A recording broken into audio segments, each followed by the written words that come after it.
There's so many tournaments now. Every weekend, you can.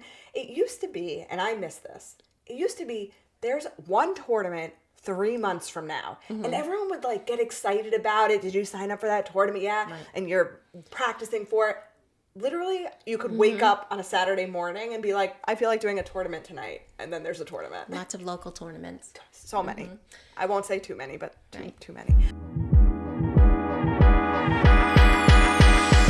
I think that they're trying to like change up the format sometimes, right? Yeah. I don't know. I feel like there's like when you do like rec games with the women, you're like, okay, so we're gonna do this for the first hour and this, like everyone's not getting bored, but it's like you try to change things up because it keeps things exciting and fun. And I think like the ladies look forward to like different formats, you know? Yeah. So one of the formats that I just see more and more now is this idea of a blind draw.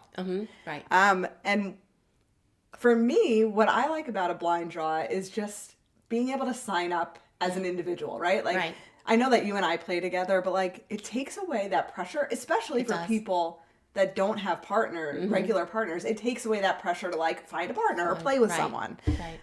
And it's like it takes away all the I guess kind of unfairness if you're talking about pressure. So it makes it an even playing field. And I'll say that it makes it an even playing field if the level is even. Right. I agree. Because I think if you get into a blind draw that's like 1 weaker team or like 1 weaker player, nobody wants to be with that player, and then that it's just like. But that's the same thing if you sign up with a partner. What if your partner is really strong? Do you know what I mean? Yeah. So there's always that possibility regardless. But I like the community aspect of it. Yeah. People are brought together and you have to kind of figure out how to play together with a person you don't know. You might know, but you've never played with them before either, you know? Yeah. So it's exciting. I think that they're exciting. So basically what happens, this is how we did our Salty Pickles tournament. Right. You go as an individual. When you get there, I will say, I liked how we did it. Yeah. We picked names once everybody arrived. I love that you said that because when I suggested that, you were so against it and you thought that was the dumbest thing, and then it turned out to work out well. Well, like, so we recently did a blind draw tournament, and someone, like, as you came in, you saw who you were assigned with. Right. Now, I will say for that specific tournament, I was the one that was there early, so I picked names. So it was done fairly. Like, there was a list of men, and I would pick a woman's name out of the hat, and then or out of the bucket, whatever, and then it would be assigned. So it was done fairly, but walking in, being like, oh, you're playing with so-and-so, you don't know. You don't know how they did it. So what we did was we thought about every possible way people could complain. Oh my God, because you did. I was like, no. There's always a complainer, Yes. and we wanted to eliminate that completely. So we said, we're going to have everyone pick a name and a court. Yeah. No, well, we had to give the men a job. Right. And you were like, let's. Just an easy job. Yeah, so the women came up and picked the man's name, and then whoever that man was came up and picked the court number. Yeah. So anyway, that worked out. Right.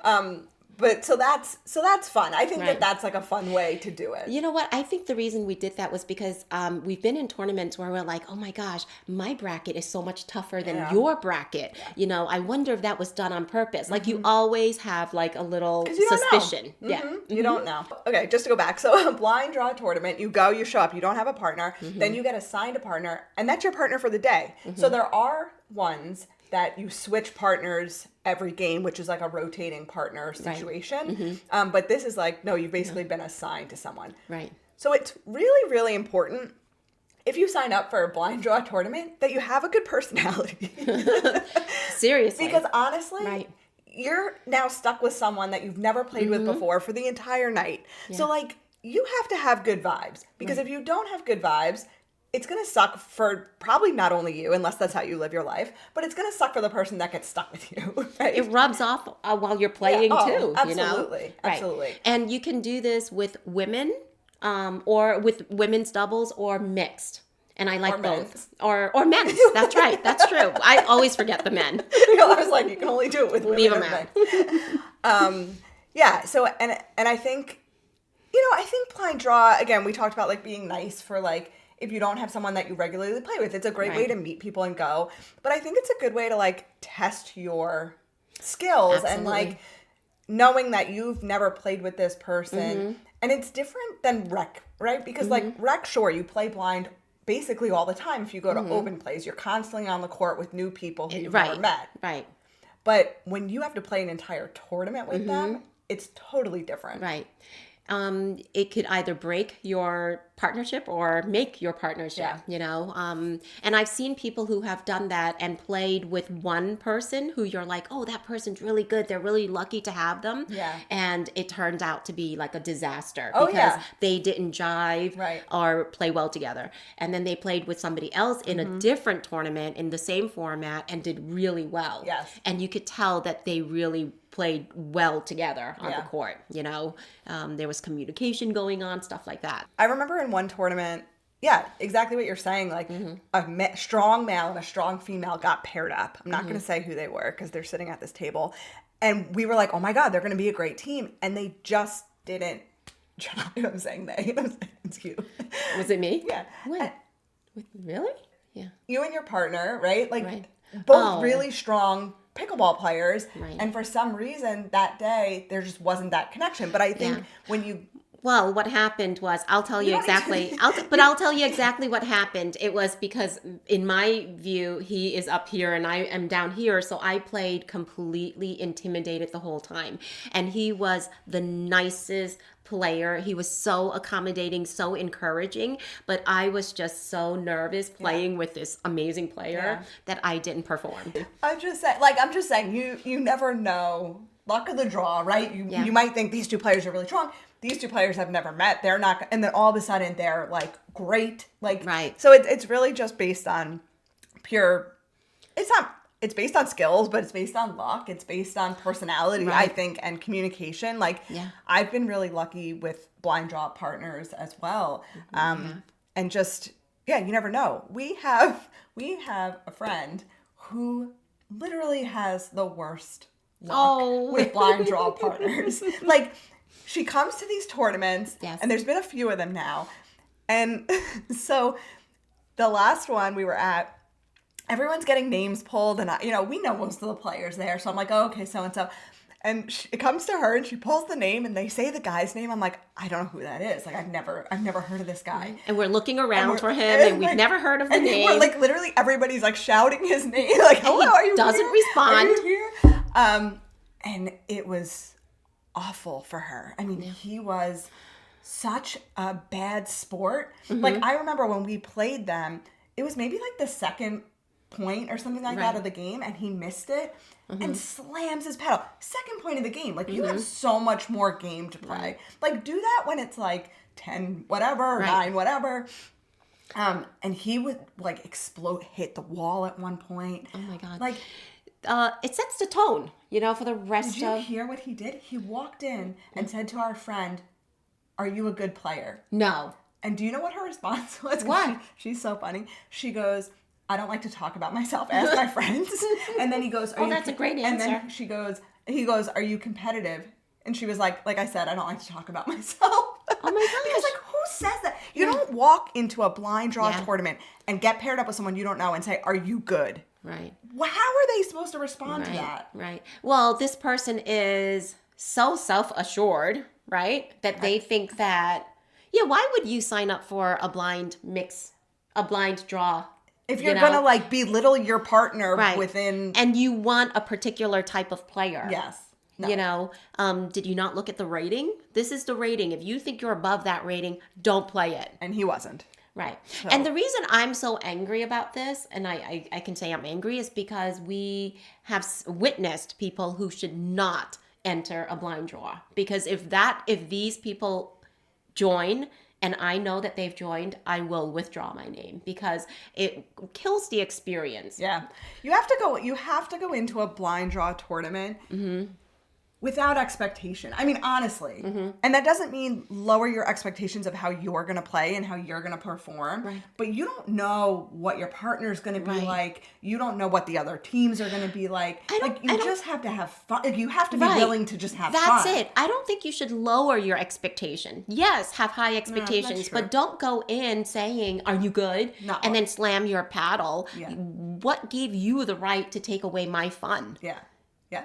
This person should not be in a social setting. You hear this? Because it makes me angry when people think that they're, how can they ruin my fun when I spent all this money to join the tournament and you're going to put that in my head, like from the start. Yeah. Because pickleball, we know, is a mental game. No, absolutely. You cannot do that. Not absolutely. Nice. Yeah, you can't. I mean, and this happens with friends and people we know, but like you can't miss a shot into the net and then your partner misses a shot and you're like rolling your eyes and whatever. Like, and there's the audience. There are spectators. We're watching this pair and this guy who it was his forehand. Well, there was two of them. There was two of them in the last tournament that were acting like complete assholes, and the women that they got paired up with are such good women, and they handled it like champs. Class act. Yeah, women. like champs. Yeah. But it got to the point where the other woman was like, I don't even want to win. Like, I don't care if we win.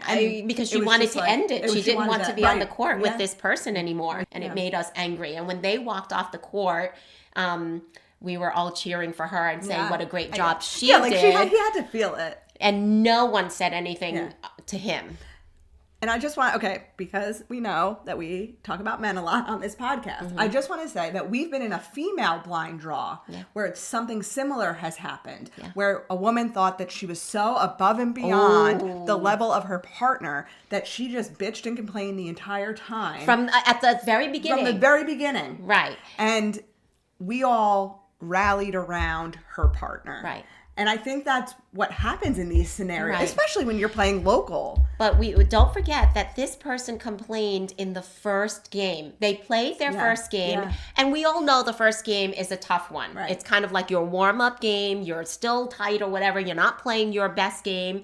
And right after the first game, she said, how could you, she complained to the tournament host or organizer, how could you pair me up with somebody who is so, who is the lowest, who is the weakest player?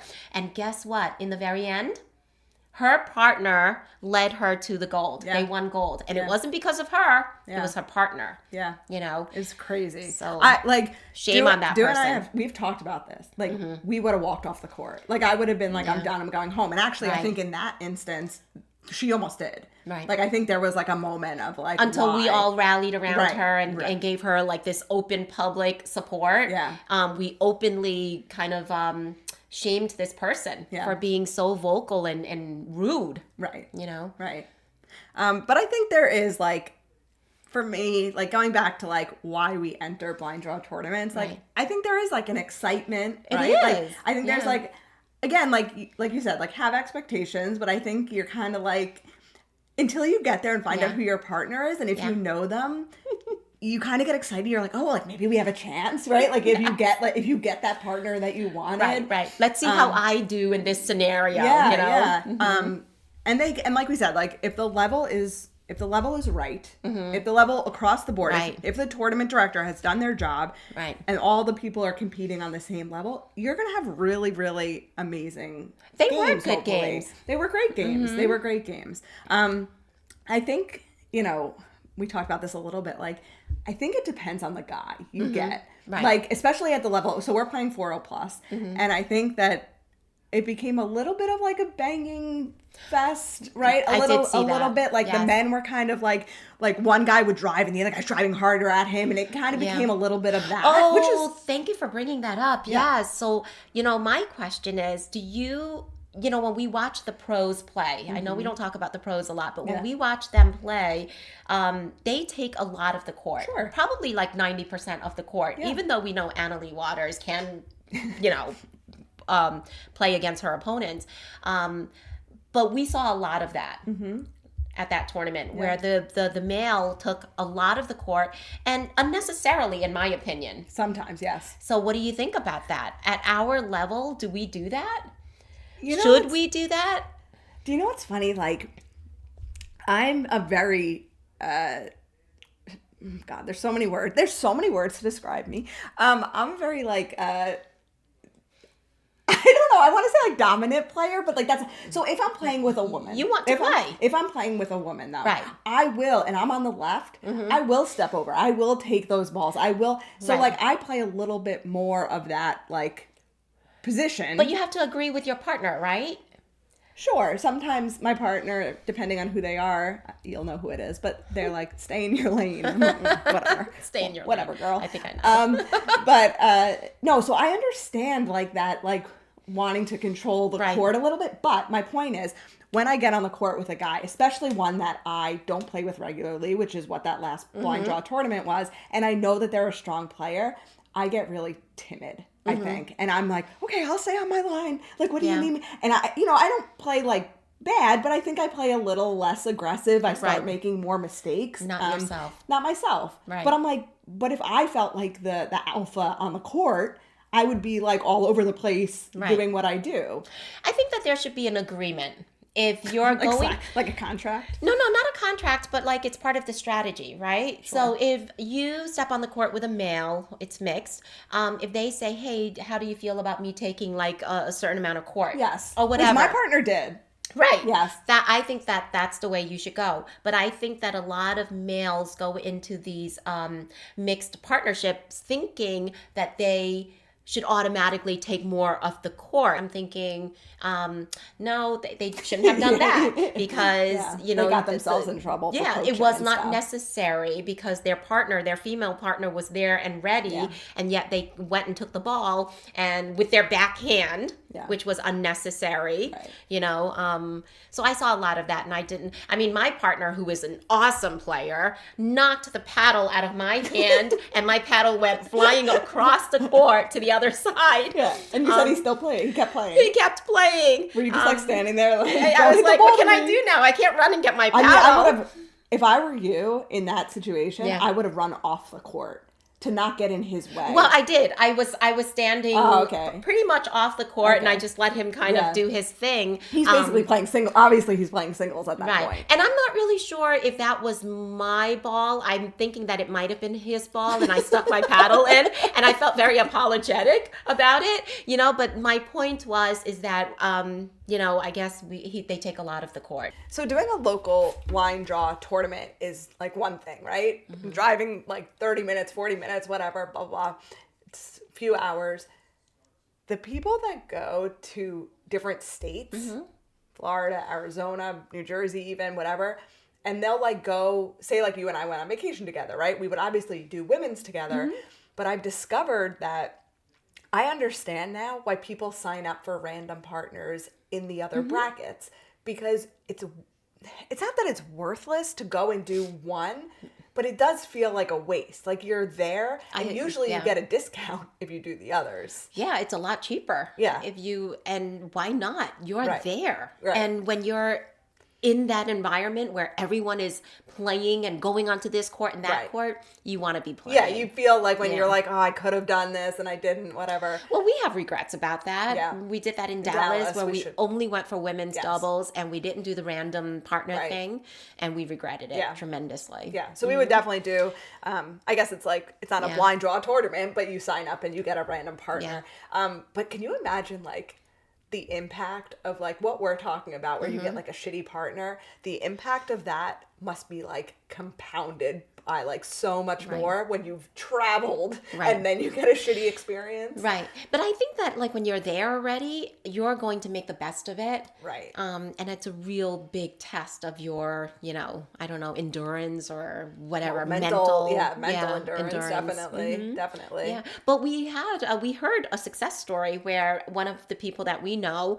hooked up with somebody, not hooked up, that's probably the wrong term, connected with somebody with a random person to play like in a different state. And they did so well. I think they medaled. Mm-hmm. They did so well that they connected again to play in a different tournament. Yeah. And they don't live in the same state. Yeah. So it could be a success story. One of our friends just went, I don't know, maybe Florida, something like that, and signed up to get a random mixed partner, and they medaled. I couldn't imagine meeting someone like that for the first time. And playing well together. I don't know why it's so different in my head than like local, but like... But you said it earlier, if you are signing up for the appropriate level, then you can mesh and play well, because if you're at that level, you're able to kind of adjust your playing and make it work. Right. And I know that the one that I was just talking about, that friend, that was an age bracket too. So if you're in a very specific age bracket, like clearly you're in the right place. So I don't know. I think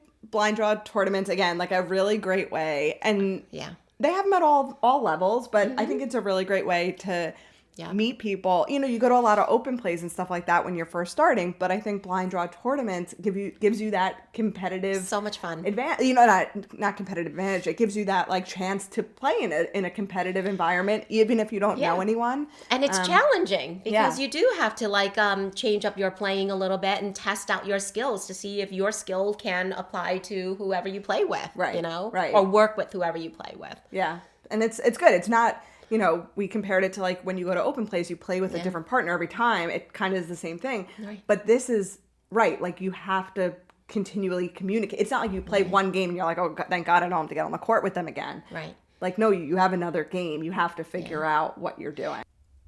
Hopefully when you leave at the end of a blind draw tournament, you're not like walking out with your head down. Like it should be a fun experience, right? Like hopefully you met new people. Yeah. You've like maybe found someone that you can continue to play with, exchange Like a new partner. Exchange numbers, whatever it may be.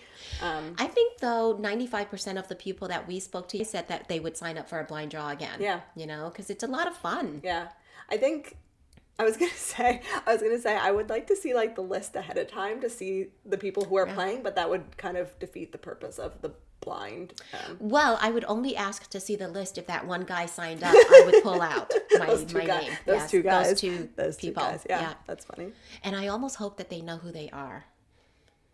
Do you know who you are? Yes, so that you can change. Comment below if you're them. No, but seriously, if you want to comment below, drop us a line. Let us know what your experience has been with blind draw tournaments. If you've ever done one, if now you're interested to do one. Really good. I would highly recommend it.